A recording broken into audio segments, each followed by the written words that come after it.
दोस्तों क्या हाल चाल। उम्मीद है आप ठीक होंगे। अल्लाह ताला आपको इसी तरह हंसता मुस्कुराता रखे। दोस्तों आज बात करेंगे कि विटामिन्स कितने किस्म के होते हैं। दोस्तों दो किस्म के विटामिन्स होते हैं, एक वाटर सॉल्युबल विटामिन होते हैं और एक फैट सॉल्युबल।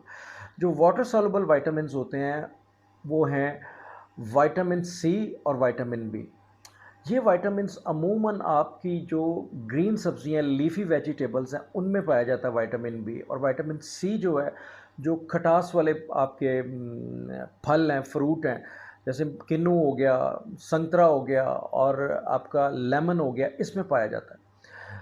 दोस्तों ये जो वाटर सॉल्युबल विटामिन्स हैं ये बॉडी के अंदर बहुत दिनों तक स्टोर नहीं होते। विद इन 24 आवर ये आपकी बॉडी को जितनी ज़रूरत होती है, ये रेजिडुअल अमाउंट इसकी जो है एक्सक्रीट हो जाती है यूरिन के ज़रिए। तो इसलिए आपको ये डेली बेसिस के ऊपर लेना ज़रूरी है। याद रखें ये विटामिन्स, विटामिन बी और विटामिन सी कोशिश करें आप वो डाइट्स लें जिनमें ये ज़्यादा पाया जाता है और आप डेली बेसिस के ऊपर लें। जबकि दूसरे जो विटामिन हैं, जो फैट सॉल्युबल विटामिन्स हैं, ये बॉडी में ज़्यादा देर तक स्टोर रहते हैं, काफ़ी दिनों तक स्टोर रहते हैं और ये फैट्स के अंदर जो है वो अब्जॉर्ब हो जाते हैं और स्टोर रहते हैं काफ़ी देर तक। और वो कौन कौन से विटामिन है दोस्तों? वो विटामिन ए है, विटामिन डी है, विटामिन ई है और विटामिन के है। ये विटामिन आपकी बॉडी में काफ़ी देर तक स्टोर रहते हैं और ये फैट सॉल्युबल हैं दोस्तों, और ये वाटर सॉल्युबल नहीं है। अब दोस्तों मैं आपको बताऊंगा विटामिन डी जो अमूमन हम लेते हैं और ये सप्लीमेंट में मिलता है, कैप्सूल फॉर्म में भी मिलता है। विटामिन डी का इंजेक्शन भी लोग पीते हैं और डॉक्टर बहुत ज़्यादा प्रिस्क्राइब करते हैं हड्डियों की कमज़ोरी के लिए। तो अमूमन ये लोग पानी में या जूस में डाल के पी लेते हैं, जबकि ये फैट सॉल्युबल है और वाटर में डिज़ोल्व नहीं होता और इंतहाई गलत बात है। और आपका जो जो इंजेक्शन है वो बिल्कुल ज़ाया हो जाता है और वो बॉडी में जाके बहुत कम फ़ायदा देता है आपको।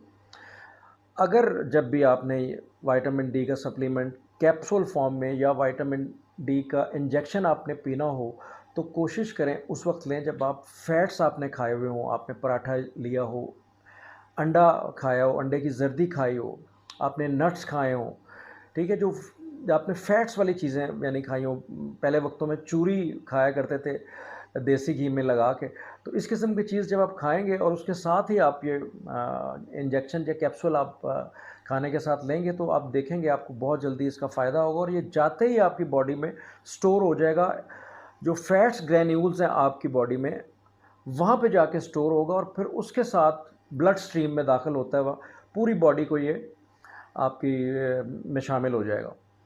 तो दोस्तों विटामिन डी की डेफिशिएंसी में सबसे ज़रूरी जो मैं आपको ये बात बता रहा हूँ कि उसमें जो आजकल जो प्रॉब्लम्स आ रहे हैं, मेल इनफर्टिलिटी बहुत ज़्यादा हो रही है, उसमें टेस्टोस्टेरोन लेवल बहुत ज़्यादा कम हो जाता है। तो कोशिश करें आप विटामिन डी का लेवल कम होने ना दें। अगर आपकी डाइट अच्छी नहीं है तो वंस इन अ मंथ लाजमी जो है इंजेक्शन विटामिन डी का जो 2 लाख इंटरनेशनल यूनिट्स का है वो लाजमी ले लें।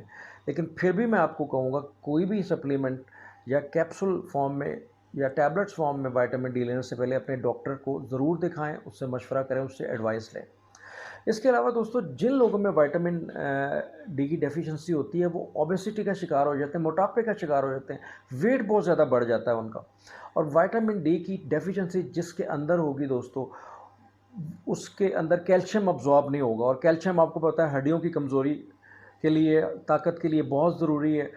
और उससे जो है आपके दांत जो हैं वो ठीक रहते हैं। जिन लोगों में कैल्शियम की डेफिशिएंसी होती है वो डेफिनेटली उनके दांत भी ख़त्म होना शुरू हो जाते हैं और हड्डियां भी वीक होने शुरू हो जाती हैं। शुरू में ऑस्टियोपीनिया होती है, हड्डियों की वीकनेस होती है, और आस्ता आस्ता ये कन्वर्ट हो जाता है ऑस्टियोप्रोसिस में, जिसमें हड्डियां भुरनी शुरू हो जाती हैं। तो दोस्तों इन चीज़ों का ख्याल रखते हुए आप विटामिन डी जो है आपको पता है धूप से मिलता है। तो धूप में आप सुबह-सुबह की जब बहुत ज़्यादा अल्ट्रावायलेट रेज़ेस ना हो, सुबह 9 बजे से पहले-पहले कोशिश करें धूप में आप जाएँ, थोड़ी देर बैठें। और शाम को फिर 4 बजे के बाद बहुत ज़्यादा तेज़ धूप में आप ना जाएँ, वो ख़तरनाक होती है और डेफ़िनेटली वो नुकसान भी दे सकती है आपको। तो ये बेसिक चीज़ें थी दोस्तों। इन चीज़ों का ख़्याल रखते हुए आप कोई भी विटामिन लेंगे आप, तो डेफ़िनेटली आपको बहुत फ़ायदा होगा। बहुत शुक्रिया डॉक्टर कमर को इजाज़त दीजिए। अल्लाह हाफ़िज़।